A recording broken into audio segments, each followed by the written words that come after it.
స్వచ్ఛత అంటే నందిని. నందిని పాలు మరియు పెరుగు. నమస్తే, మీరు చూస్తుంది సుమన్ టీవీ. నేను మీ కీర్తి. నాతో పాటు ప్రముఖ ఆస్ట్రాలజర్ బ్రహ్మశ్రీ గోరుగుంట్ల సురేష్ బాబు గారు ఉన్నారు. నమస్తే సురేష్ బాబు గారు. కీర్తి గారు నమస్కారం అండి. జూన్ నెలలో కర్కాటక రాశి వారికి ఎలా ఉంటుందండి? సో మనం కర్కాటక రాశిలో ఈ మంత్ కొంచెం ఛాలెంజింగ్గా ఉంటుంది, జాగ్రత్తగా ఉండాలండి వీళ్ళు కర్కాటక రాశి వాళ్ళు. డీటెయిల్స్ చూద్దాం ఏంటనేది. ఫస్ట్ పునర్వసు 4వ పాదం, పుష్యమి 1, 2, 3, 4 పాదాలు, ఆశ్లేష 1, 2, 3, 4 పాదాలు అంతా మనకి కర్కాటక రాశిలో ఉంటాయి. మనం పేరు బలం ప్రకారం కనుక చూసుకుంటే హీ, హూ, హే, హో, డా, డీ, డూ, డే, డో, ఈ అక్షరాలు, ఈ పేర్లు కలవాలంతా మనకి కర్కాటక రాశిలో ఉంటారు. మనకి గ్రహస్థితిని బట్టి కనుక మనం చూసుకుంటే, సంచారాన్ని బట్టి కనుక చూసుకుంటే, సూర్యుడి సంచారం మిథున రాశిలో ఉన్నారండి 15th నుంచి. బుధుని యొక్క సంచారం కూడా మిథునులో ఉన్నారు. శుక్రుని సంచారం మీనరాశిలో, కుజుడు వచ్చేటప్పుడు సింహరాశిలో ఉన్నారు. ఈ యొక్క గ్రహస్థితి వీళ్ళకి అంత పెద్ద అనుకూలమైనది కాదు అని మనం చెప్పుకోవాలి. పర్టికులర్గా జూన్ 15th తర్వాత జాబ్ విషయంలో వీళ్ళు కొంచెం కేర్ఫుల్గా ఉండాలి. ఎందుకంటే 12వ ఇంట్లో కనుక సూర్యుడు ఉంటే ధనాచ్ఛేదం, విపరీతంగా ధనం ఖర్చు అవుతుంది. రెండోది స్థితి నాశనం, వాళ్ళకున్న పొజిషన్ కూడా కోల్పోయే అవకాశం చాలా ఎక్కువగా ఉంటుంది. వేరే ప్లానెట్స్ కూడా వీళ్ళకి అంత అనుకూలంగా లేకపోవడంతో కొంచెం ఇల్లు జాగ్రత్తగా ఉండాల్సిన టైం అని మనం చెప్పుకోవాలి. మనం డీటెయిల్స్ కనుక చూసుకుంటే, సూర్యుడు 12వ ఇంట్లో ఉండటం వల్ల ఏమవుతుందంటే ఇది మిక్స్డ్ రిజల్ట్ ఇస్తుందండి. కొన్ని విషయాల్లో చాలా బాగుంటుంది, కొన్ని విషయాల్లో ఛాలెంజింగ్గా ఉంటుంది. సూర్యుడు 12వ ఇంట్లో ఉంటే మనకి ఏం చెప్తారంటే మహర్షులు, స్వస్థాన నాశనం చైవ. ఇది చాలా చాలా ఇంపార్టెంట్. సూర్యుడు చాలా పవర్ఫుల్గా ఉంటారండి. కొన్ని రాశుల మీద చాలా విపరీతమైన ప్రభావం ఉంటుంది.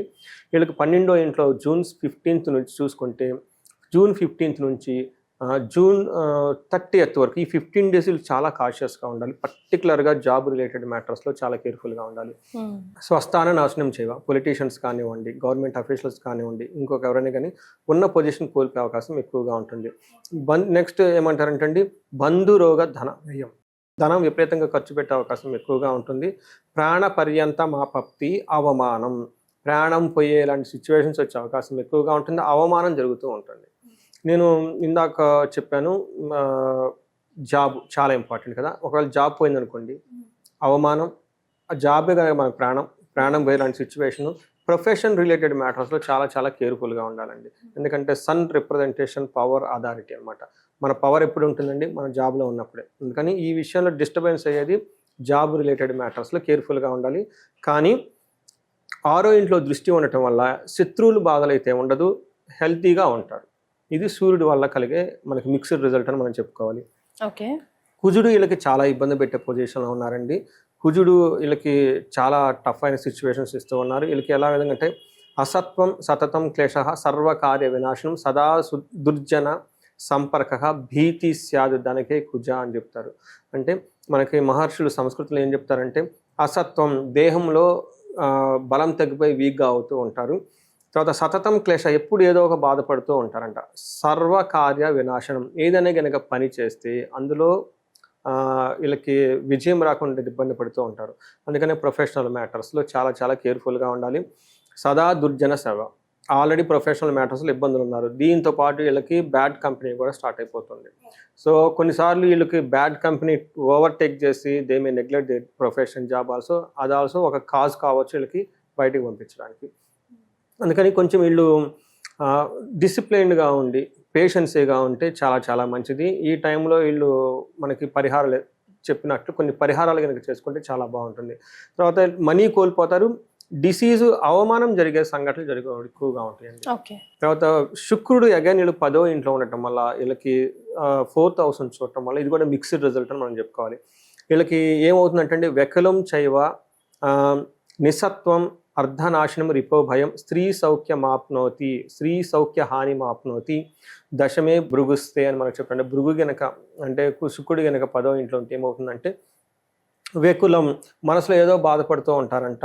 తర్వాత బలం తగ్గిపోతూ ఉంటుంది, శత్రు భయం ఉంటుంది, స్త్రీల వల్ల సుఖం కోల్పోవటం లేదంటే అవమానం జరిగే అవకాశం ఎక్కువగా ఉంటుంది. అదే లేడీస్ గనకైతే, జెంట్స్ వాళ్ళ ఆఫీసులో గనక ఎక్కడైనా ఉంటే వాళ్ళ ద్వారా ట్రబుల్ వచ్చేసి వాళ్ళు అవమానాలుగా ఫీల్ అయ్యే అవకాశం ఎక్కువగా ఉంటుంది. కొంచెం కేర్ఫుల్గా ఉండాలి. వ్యవహారాల్లో అపజయం జరుగుతుంది. డీలింగ్స్ కనుక ఏమైనా చేస్తే అందులో విజయం రాకుండా ఇబ్బంది పడిపోతూ ఉంటారు. ఇది చాలా జాగ్రత్తగా ఉంటుంది. బట్ ఇదే టైంలో వీళ్ళకి ఎడ్యుకేషన్కి సంబంధించి, వెహికల్కి సంబంధించిన విషయాల్లో ఏదైనా కొనుక్కోవాలంటే బాగా వాళ్ళకి ఉపయోగపడుతూ అంటే బెనిఫిట్గా ఉంటుంది. మనం ఇప్పటిదాకా కనుక కేర్ఫుల్గా చూసుకుంటే ప్రతిదీ వాళ్ళకి ప్రొఫెషన్గా లింక్ అయి ఉందండి. 3 గ్రహాలు కూడా, అది మనం సూర్యుడు చూసుకున్నా, కుజుడు చూసుకున్నా, శుక్రుడు చూసుకున్నా, ప్రొఫెషనల్ మ్యాటర్స్లో ముగ్గురు కలిపి నెగిటివ్గా హిట్ చేసే అవకాశం ఎక్కువగా ఉంది. వేదకు గురయ్యే అవకాశం ఉంది, అంటే విపరీతంగా ఏమంటారు శోకానికి గురయ్యే అవకాశం ఎక్కువగా ఉంది. చాలా చాలా కేర్ఫుల్గా ఉండండి. నక్షత్రాల ప్రకారం ఎలా ఉందండి కర్కాటక రాశి వారికి? ఇందులో పునర్వసు, పుష్యమి, ఆశ్లేష 3 నక్షత్రాలు ఉంటాయండి. పునర్వసు నక్షత్రం కనుక చూసుకుంటే వీళ్ళకి లాభప్రదంగా ఉంటుంది, సౌఖ్యంగా ఉంటారు, సంపదలు ఉంటారు, క్షేమంగా ఉంటారు, వస్త్రలాభం ఉంటుంది. బట్ ఎక్కడ ప్రాబ్లం ఉంటుంది అంటే మృత్యు భయము, కలహము, ఈ 2 విషయాల్లో జాగ్రత్తగా ఉండాలి. ఓకే, ఎక్కడో చోట గొడవలు వచ్చేసి దట్ లీడ్స్ టు ఏదో పోతుందేమో, ఓకే మృత్యు అంటే ఆగిపోతుందేమో, ఉంటామో పోతామో, అసలు ఇది ఉంటుందా లేదా అన్న టైప్ సిచ్యువేషన్కి వచ్చేస్తారు. అది అలా జరుగుతుందని వీళ్ళు భయపడతారు, బట్ యాక్చువల్గా అలా ఉండదు. Okay, mind is makes everything అనమాట. పుష్యమి నక్షత్రం వాళ్ళకి కనుక చూసుకుంటే క్షేమంగా ఉంటారు, ధనం ఉంటుంది. 2 ప్రాబ్లమ్స్ వీళ్ళు ఏమంటే మృత్యు భయము, కలహము, గొడవ పడతారు. సో మృత్యు భయం అంటే అది జాబ్ ఉంటుందా పోతుందా అన్నది మృత్యు భయం, ఉంటుందా పోతా అన్నది భయం ఎప్పుడైతే వచ్చిందో అది మృత్యు భయం. అలానే ఆశ్లేష నక్షత్రం కనుక చూసుకుంటే వీళ్ళకి సౌఖ్యంగా ఉంటారు, వస్త్రలాభం ఉంటుంది, లాభప్రదంగా ఉంటుంది. ఓవరాల్గా ఈ మంత్ అంట వాళ్ళకి ఛాలెంజెస్ ఎక్కడ ఉంటాయి, దేహ పీడనం అంటే హెల్త్ కాంప్లికేషన్స్ ఉంటుంది, మరణము అని చెప్తూ ఉంటారు. ఇక్కడ మరణం అంటే మనం చేసే పని మధ్యలో ఆగిపోవటం, ముందుకు పోకుండా అంతటితో బ్రేక్ పడిపోవటం, దీన్ని మరణం అంటారు. అది మనుషులకు కానివ్వండి, మనుషులు చేసే పనులకు కానివ్వండి, లేదంటే వాళ్ళకున్న థాట్ ప్రాసెస్ కానీ ఎక్కడో ఒక చోట ఆగిపోవటాన్ని మరణం అంటారు అనమాట. ఇవి జరిగే అవకాశం ఎక్కువగా ఉంది. మనకి ఆశ్లేష నక్షత్రం వాళ్ళకి కొంచెం జాగ్రత్తగా ఉండాలి, ఎందుకంటే వీళ్ళకి బ్లడ్ రిలేటెడ్ ప్రాబ్లమ్స్ వచ్చే అవకాశం ఎక్కువగా ఉంటుంది. ఫర్ లేడీస్ కానివ్వండి, జెంట్స్ కానీ, they see their own blood for their eyes అండి. సో ఇది కొంచెం జాగ్రత్తగా ఉండాలి ఆశ్లేష నక్షత్రం. ఓకే, సో వాళ్ళకి లైక్ ఏ రకంగా అయినా బ్లడ్ చూస్తారు, స్పెషల్లీ ఉమెన్ కానివ్వండి, జెంట్స్ కానీ, చిన్న పేపర్ కట్ కానీ ఏదో ఒకటి వాళ్ళ బ్లడ్ వాళ్ళ కలర్ చూసుకుంటారు. మరి ఎలాంటి రెమెడీస్ ఫాలో అవ్వాలి, వీళ్ళకి చాలా ఇంపార్టెంట్ కదా.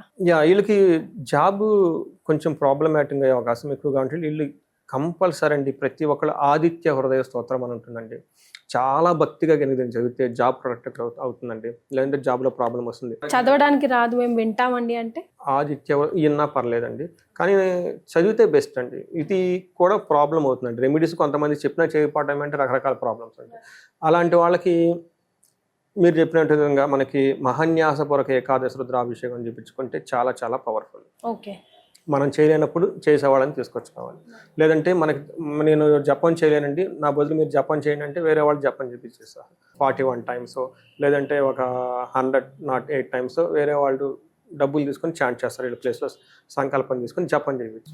ఓకే, సూర్యుడికి ఆర్గ్యం ఇది ఎవరైనా చేయొచ్చు. ఓకే, చెంబు తీసుకోవటం, అందులో పసుపు కుంకుమ వేయటం, ఉదయాన్నే లెగటం, సూర్యుడికి ఎదురుగా దారబోయటం నీళ్ళని, సూర్యుడికి ఆర్గ్యం చేయటం.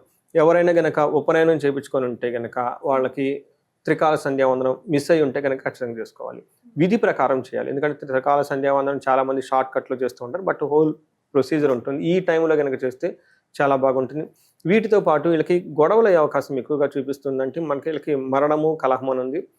ఎవరికైనా కనుక అమృత మృత్యుంజయ పాశుపత అభిషేకం చేసుకున్న, మృత్యుంజయ మంత్రాన్ని జపించుకున్న చాలా బాగుంటుంది. గొడవల నుంచి బయటపడటానికి ఆంజనేయ స్వామికి సంబంధించి మనకి హనుమాన్ చాలీసా చదువుకున్నాం, లేదంటే దుర్గా కవచం చదువుకున్న చాలా పవర్ఫుల్ అండి. దేవీ కవచం చదువుకుంటే ఇంకా దేవీ కవచం చాలా పెద్దది, దుర్గా కవచం చిన్నది, బట్ దేవీ కవచం చదువుకుంటే చాలా చాలా బాగుంటుంది. దీంతో పాటు వీళ్ళకి అమ్మవారికి సంబంధించి చండీ హోమం కానీ, చండీ పారాయణ కనుక చదువుకుంటే ఈ గొడవలు ఇవన్నీ పోయి చాలా బాగుంటారండి. రైట్, కర్కాటక రాశి వారికి జూన్ నెలలో ఎలా ఉంటుందో తెలియజేయడంతో పాటుగా రెమెడీస్ కూడా సూచించారండి. ధన్యవాదాలు. ధన్యవాదాలండి.